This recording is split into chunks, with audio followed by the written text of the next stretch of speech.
Olá, você está no canal Um Conto por um Ponto. Eu te convido a curtir, a comentar, a compartilhar e se inscrever no nosso canal. Eu estava casado com uma monstra. A minha mulher era agressiva e violenta, e como sempre, só ela tinha razão. E devido à minha educação, na qual eu fui ensinado a nunca levantar a mão para uma mulher, suportei em silêncio aquela situação por anos. Sabe, eu tinha um problema meio complicado. A minha esposa era brava demais. E quando ela achava que eu estava aprontando alguma coisa ou não fazendo o que ela queria, ela partia para cima de mim, me chutava, mordia e beliscava. E eu só tentava me defender, mas acabava sempre me machucando mais. Os meus braços ficavam cheios de roxos e mordidas.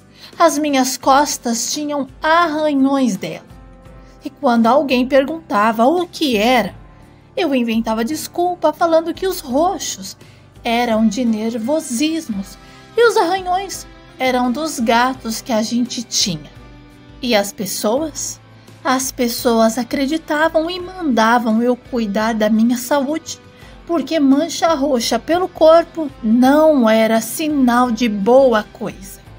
Fora de casa, ela passava o ar de mulher submissa e dizia que não decidia nada sem me consultar, o que era uma tremenda mentira, porque a minha opinião nunca contava. Eu só servia para bancar as contas e nada mais. E o interessante é que, antes de me casar, eu ouvia histórias de mulheres que sofriam agressões e como os agressores sempre prometiam mudar, dizendo que seria a última vez. Eu pensava, essa mulher é mulher de malandro, porque não é possível viver com alguém que te maltrata, te machuca. Na minha cabeça, aquilo não fazia sentido. E quando eu vivi esse terror na minha própria pele, eu descobri que era exatamente aquilo mesmo. E toda vez que eu dizia que não dava mais para a gente continuar juntos, ela fazia um escândalo, criava uma cena. E eu acabava acreditando que ela podia mudar. Sabe, nas vezes em que a Alice prometia mudar, sempre vinha com uma lista de exigências. Tipo, ela dizia que se eu quisesse que ela parasse com aquelas atitudes, eu precisava abrir mão de coisas que gostava. Primeiro foi o futebol, depois as visitas dos meus pais e até mesmo cumprimentar os vizinhos. E eu, bobo, fui acreditando em tudo aquilo. E por conta disso, acabei me isolando de toda a minha família, dos amigos, de tudo, só para tentar agradar a minha esposa. Mas sabe o que era pior? Nunca importava o que eu fizesse para ela. Nunca estava bom o suficiente. E era frustrante demais. Quando a minha mãe vinha nos visitar, a coisa mudava completamente. A Alice ficava de cara fechada e sempre arrumava uma desculpa para subir para o quarto, dizendo que só queria nos deixar a sós.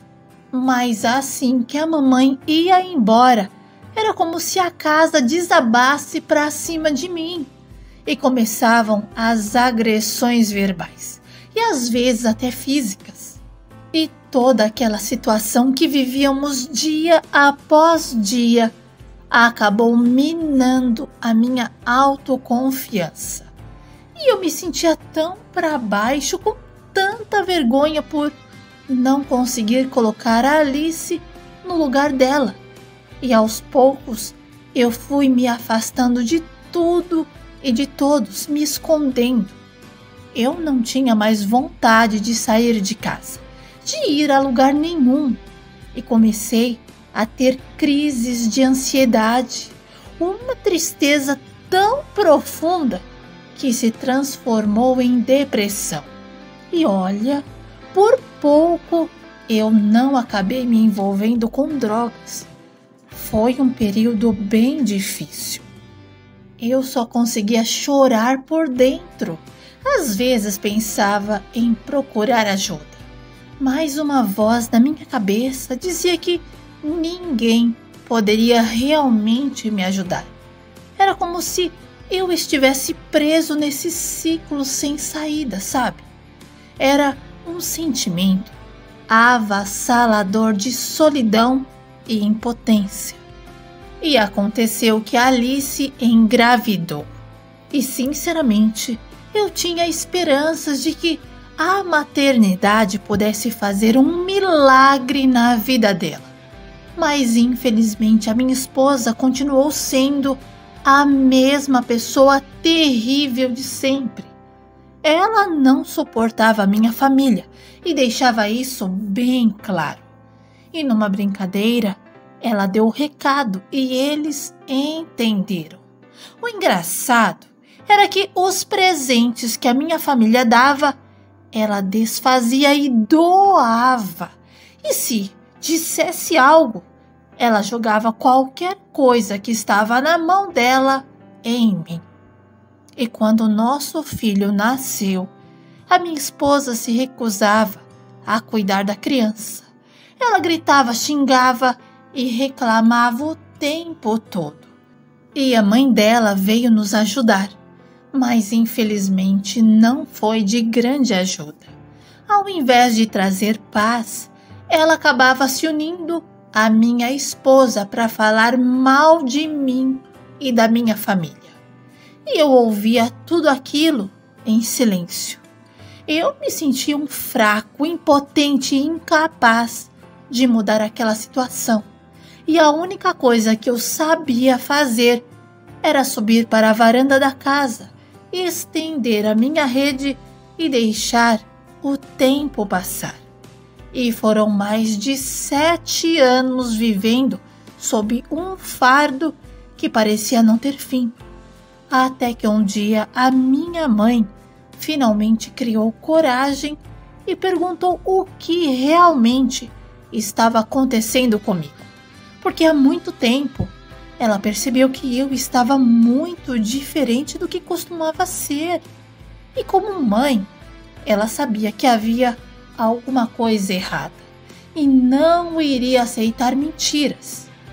Ela me obrigou a ser honesto com ela e foi um momento crucial em que finalmente eu pude abrir meu coração.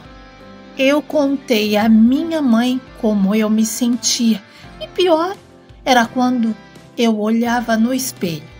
Parecia que aquele corpo não correspondia ao meu verdadeiro estado emocional.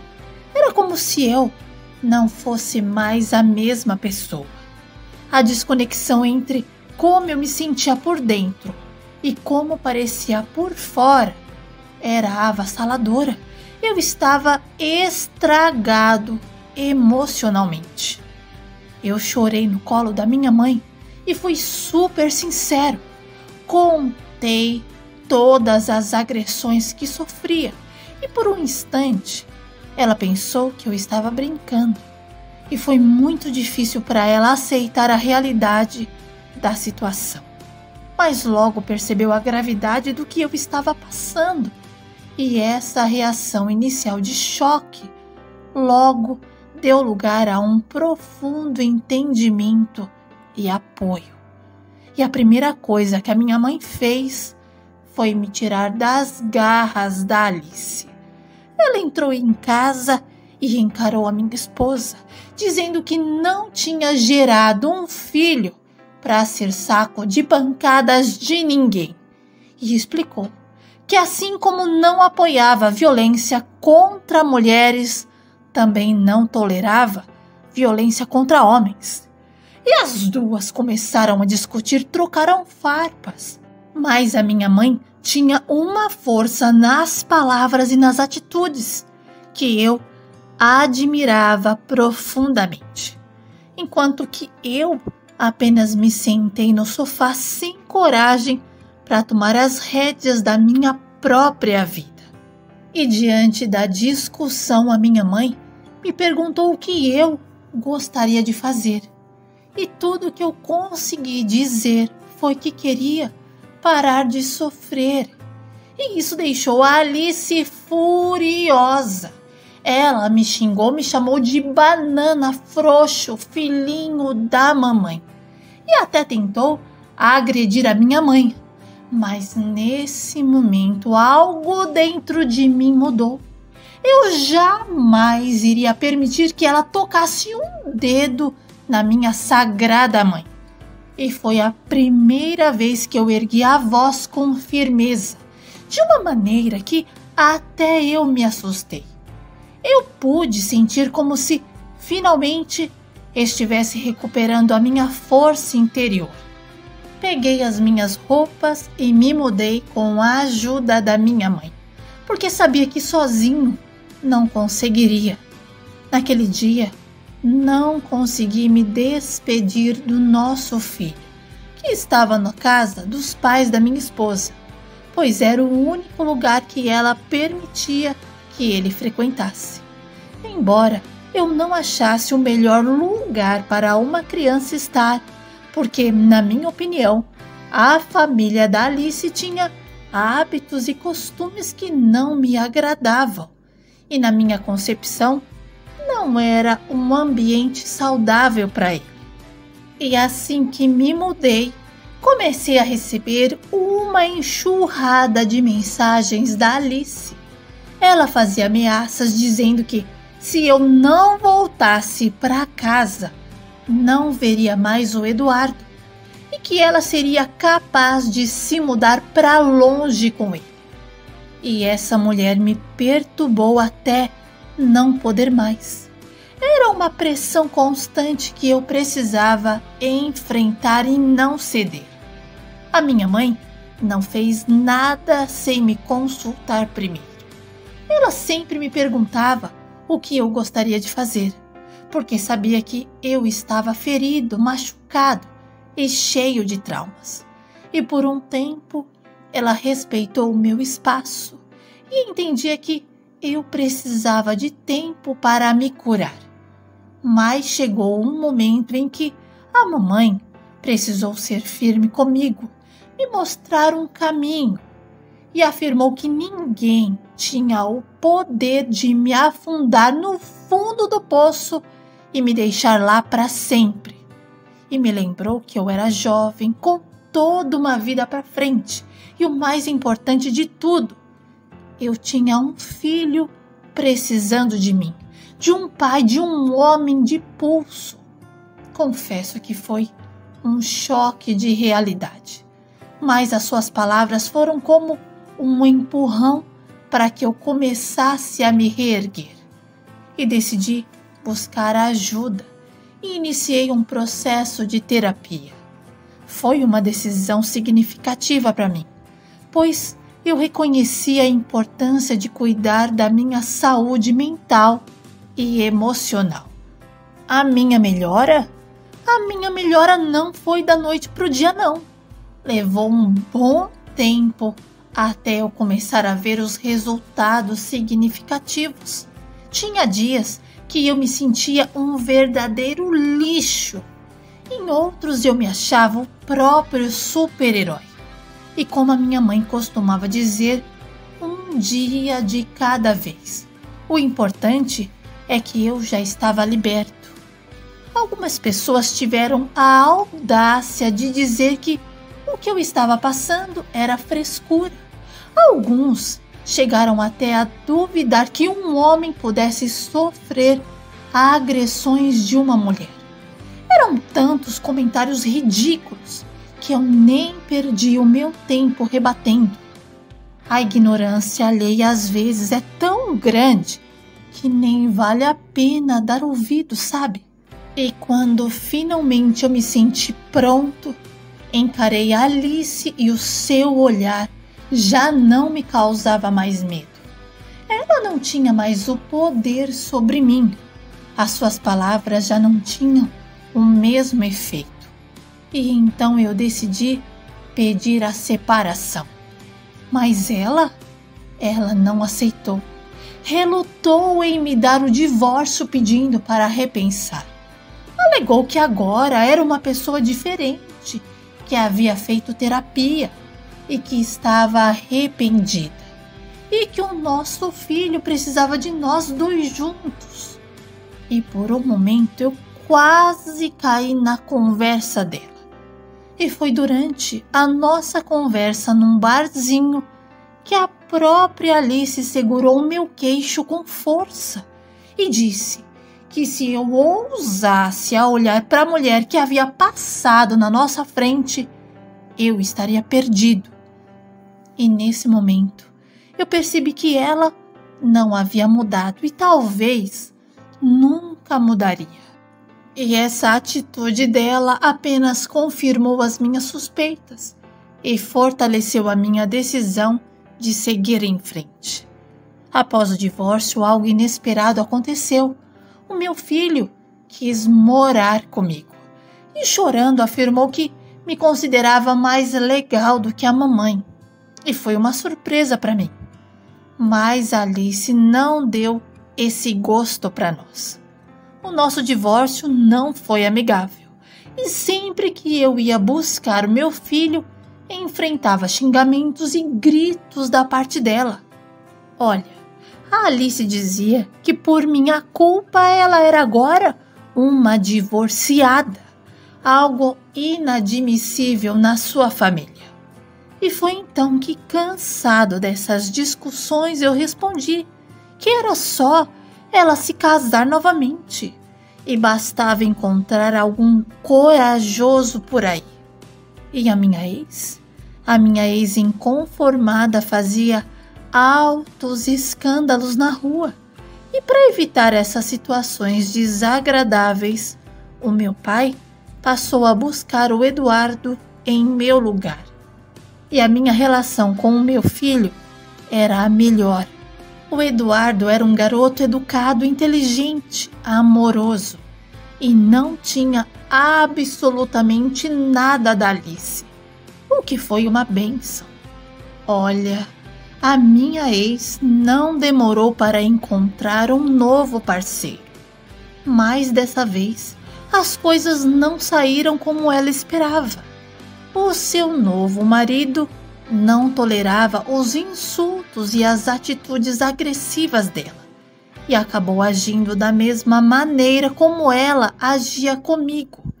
E a Alice vivia quebrada, mas para mim ela sempre queria estar por cima e dizia que a felicidade definitivamente havia batido em sua porta. E mesmo ela sendo quem era, eu ainda ofereci apoio e estendi a mão. Mas ela me pediu para deixá-la em paz e cuidar da minha própria vida. Eles tiveram uma filha e quando a Alice decidiu não mais dividir o mesmo teto com esse homem, ele a atropelou com um carro e a deixou com sequelas na coluna. E como resultado, ela ficou mais debilitada e por isso pediu que o Eduardo fosse morar comigo. Bom, eu levei um tempão para me envolver com outra pessoa, pois ainda carregava um grande receio. No entanto, a Cíntia conseguiu me convencer de que nem todas as pessoas eram iguais. E com a sua compreensão e paciência, ela foi me ajudando a superar os meus medos e a abrir o meu coração novamente. Me casei com a Cíntia e tive mais 2 filhos, a Eichila e o Gabriel. Realmente, a Cíntia me provou que nem todas são iguais e finalmente consegui superar a dor das agressões do passado. Agora, olho para o futuro com esperança e confiança. sabendo que o amor verdadeiro pode curar até as feridas mais profundas.